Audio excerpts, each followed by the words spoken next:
ఒకప్పుడు పశ్చిమ బెంగాల్ అంటే వామపక్షాలు, ఎర్రజెండా, రెపరెపలు, 3 దశాబ్దాల సుదీర్ఘ పాలన. కానీ 10 ఏళ్లుగా పశ్చిమ బెంగాల్ పేరు చెబితే గుర్తొచ్చే పేరు మమతా బెనర్జీ.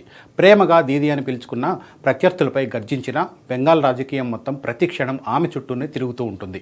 వీధి రాజకీయాల నుంచి కోల్కతాలో రాష్ట్ర స్థాయి వ్యూహాల వరకు వెస్ట్ బెంగాల్ రాజకీయాలపై మమతకు సంపూర్ణంగా పట్టుంది. వామపక్షాల పతనం తర్వాత రాజకీయంగా ఎదిగిన మమతా బెనర్జీ ఇప్పుడు క్రాస్ రోడ్లో నిలబడ్డారు.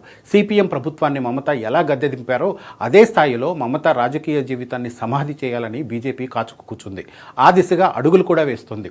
వరుసగా 3 దఫాలుగా బెంగాల్ను ఏలుతున్న మమతా బెనర్జీని ఈసారి ప్రజలు ఓడిస్తే ఆమె రాజకీయ జీవితంపై పిడుగుపడినట్లే.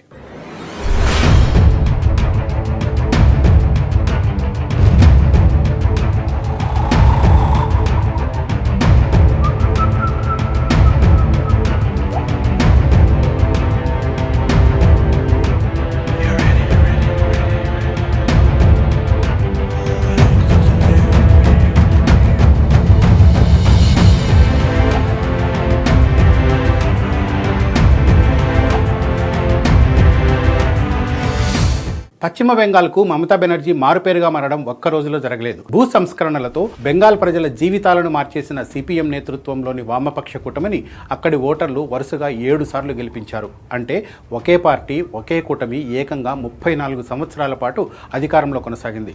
ప్రపంచ కమ్యూనిస్టు చరిత్రలోనే ఇదొక రికార్డు.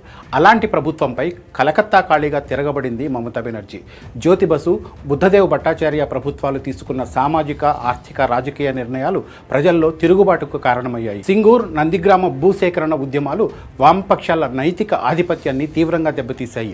ఆ ఉద్యమాలను ప్రజా ఉద్యమాలుగా మార్చింది మమతా బెనర్జీ. తృణమూల్ కాంగ్రెస్ ను ఆమె రైతులు, గ్రామీణ పేదలు, పట్టణ అసంఘటిత రంగాల స్వరంగా మార్చారు. 2011 అసెంబ్లీ ఎన్నికల్లో సిపిఎం కూటమిని గద్దెదించి పశ్చిమ బెంగాల్ ముఖ్యమంత్రి పీఠం ఎక్కారు. అప్పటి నుంచి మమతకు తిరుగులేదు. 15 ఏళ్లుగా ఆమె చెప్పిందే వేదం, చేసిందే శాసనం.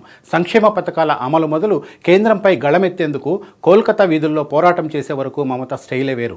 ఈ 15 ఏళ్లుగా ప్రజలకు ఎంత చేరువవుతూ వచ్చారో ప్రత్యర్థుల నుంచి అంతకంటే ఎక్కువగా రాజకీయ విమర్శలను కూడా ఎదుర్కొంటున్నారు. రాజకీయంగా ఎన్ని సవాళ్లు ఎదురైనా మమతా బెనర్జీ వాటిని ఎదుర్కొంటూనే వస్తున్నారు. అయితే మమత అధికారంలోకి వచ్చిన 2011 నాటి పరిస్థితులు ఇప్పుడు లేవు. పెద్ద సంఖ్యలో సంక్షేమ పథకాలను అమలు చేస్తున్న తృణమూల్ కాంగ్రెస్కు వరుసగా మరోసారి కూడా బెంగాల్ ప్రజలు పట్టం కడతారని మమతా బెనర్జీ ధీమాతో ఉన్న యాంటీ ఇంకంబెన్సీ భయం ఆమెను వెంటాడుతూనే ఉంది. మమత ఇప్పటికీ బలమైన నాయకురాలే కనిపిస్తున్న 15 ఏళ్లుగా ఆమె పాలనలో చోటు చేసుకుంటున్న పరిణామాలు ఆమెకు గుదిబండగా మారే సూచనలు కనిపిస్తున్నాయి. అన్ని వ్యవస్థల్లో పేరుకుపోతున్న అవినీతి, పాలనలో పార్టీ మధ్యవర్తుల జోక్యం, సరిహద్దుల నుంచి పెరుగుతున్న వలసలు, బెంగాల్ వర్సెస్ నాన్ బెంగాల్ స్థానికత వివాదం, ఇలా ఒక్కటేంటి మమతా బెనర్జీకి ప్రతికూలంగా మారే అంశాలు చాలానే ఉన్నాయి. ఇవన్నీ ప్రజాభిప్రాయాన్ని ప్రభావితం చేస్తే మమతాతో పాటు తృణమూల్ కాంగ్రెస్ కూడా చిక్కుల్లో పడుతుంది.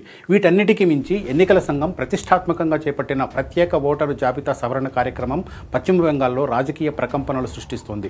ఈసీ తొలగించిన 50 లక్షలకు పైగా ఓట్లు ఎలాంటి ఫలితాలను ఇస్తుందోనన్న బెంగ తృణమూల్ నేతల్లో ఉంది. మిగతా రాష్ట్రాలకు భిన్నంగా సంక్షేమ పథకాలను దీదీ అమలు చేశారు. ఆ విషయంలో ఎలాంటి సందేహం లేదు. కన్యాశ్రీ, లక్ష్మీర్ భాండార్, స్వస్థ సాథి, సబూత్ సాథి వంటి పథకాలు కోట్లాది కుటుంబాల జీవితాల్లో వెలుగును నింపాయి. ఈ పథకాలన్నింటినీ దీదీ అనే వ్యక్తిగత బ్రాండ్తో రూపొందించారు.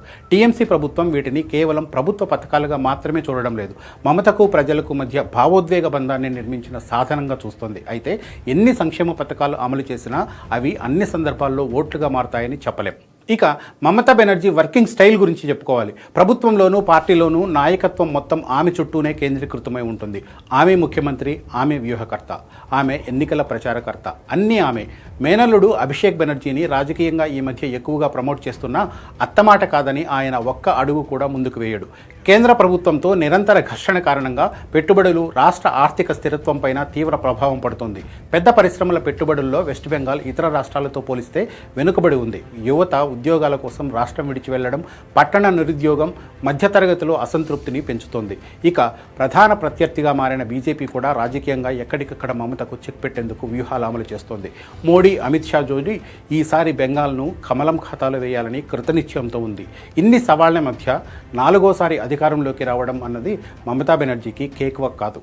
భూ సంస్కరణలు అమలు చేసి ప్రజల మనసు గెలుచుకున్న వామపక్ష కూటమికే ఓటమి తప్పనప్పుడు అవసరం లేదనుకుంటే మమతను కూడా దించేయగలరు బెంగాల్ ఓటర్లు. అందుకే ఈ ఎన్నికలు మమతా బెనర్జీకి చావో రేవోతో సమానం. ఇన్ని సవాళ్లను కూడా అధిగమించి మమత గెలిస్తే మాత్రం దేశ రాజకీయాల్లో అదో సరికొత్త రికార్డ్ అవుతుంది. ఇంతకీ మమత గెలుస్తారా లేదా? దీదికి మీరేసే మార్కులెన్ని? కామెంట్ చేయండి.